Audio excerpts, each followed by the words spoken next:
Trump's energy stocks will help you retire early. This is not financial advice, but this could be a good idea with significant upside. The ticker is RIG, R-I-G. Company is Transocean. They had $1 billion in revenue in Q3. Earnings per share beat consensus estimates. And the consensus is that guidance is going to be strong for Q4.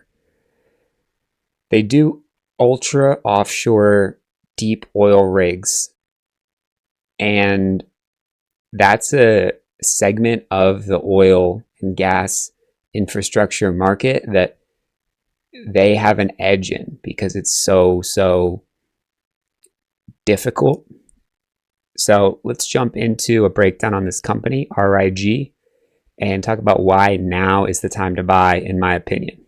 This is Sam Putnam. This is Sam Putnam. This is Sam Putnam. This is Sam Putnam. This is Sam Putnam. This is Sam Putnam. This is Sam Putnam. This is Sam Putnam.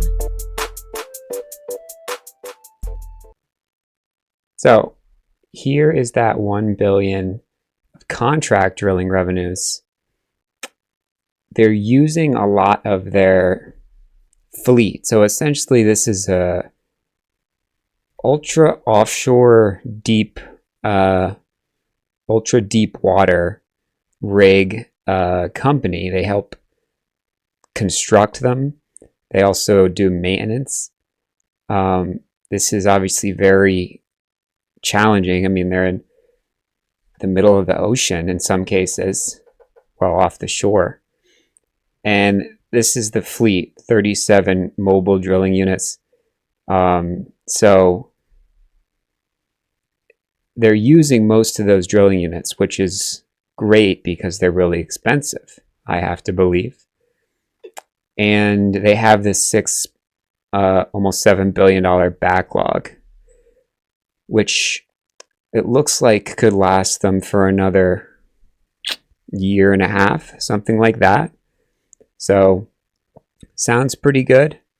Definitely have some debt, but the earnings reaction was super solid.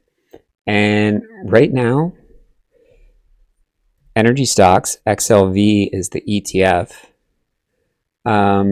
doing, not XLV, what am I talking about?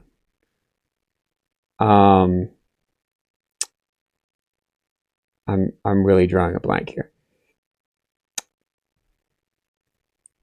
Generally what I look at is XOM, right? Which is literally ExxonMobil, okay? So if we look at all the energy stocks, the biggest, the slowest moving ones, ExxonMobil, Chevron, PARR, DINO, EQT to some extent, they're all doing relatively well. I mean, some of these are slow moving and have been going sideways for a while, but recently moving up. So I'm just giving you the context of all of these other tickers to give you an idea of why we're looking at RIG in the first place. And sure, as someone mentioned in the YouTube live comments, Jerome Powell and rate cuts in December, it does sound like we might not get as much of a help from rate cuts as expected, but not really here to predict the market as a whole. This is what the market's doing right now. It's not pretty. It's definitely a lot of chop. And based on how far we've gone up, it's not really surprising to go sideways for a couple months here.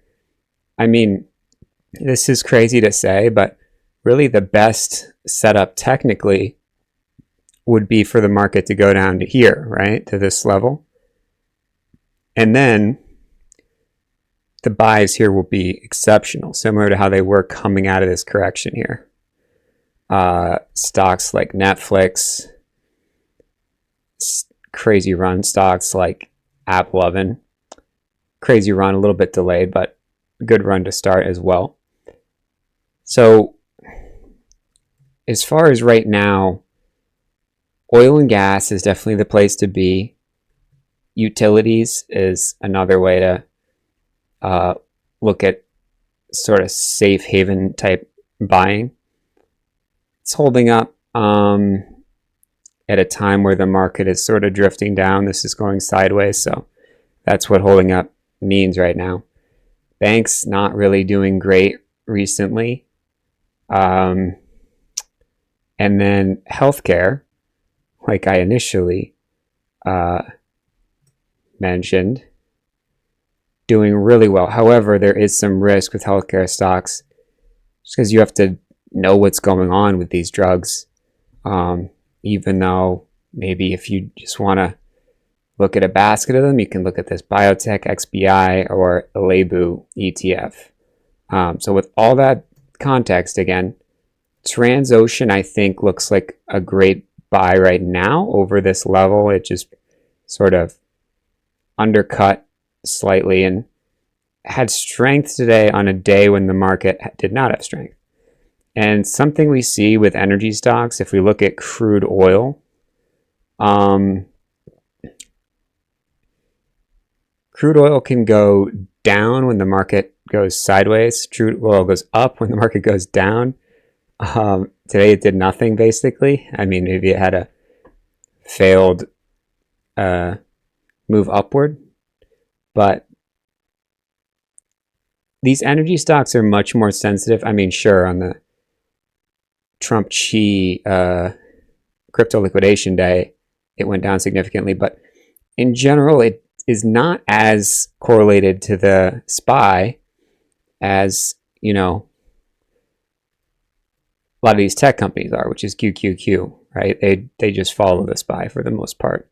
They are the SPY. They're 30-40% of it. So it's wise, I think, to look to where the money's flowing.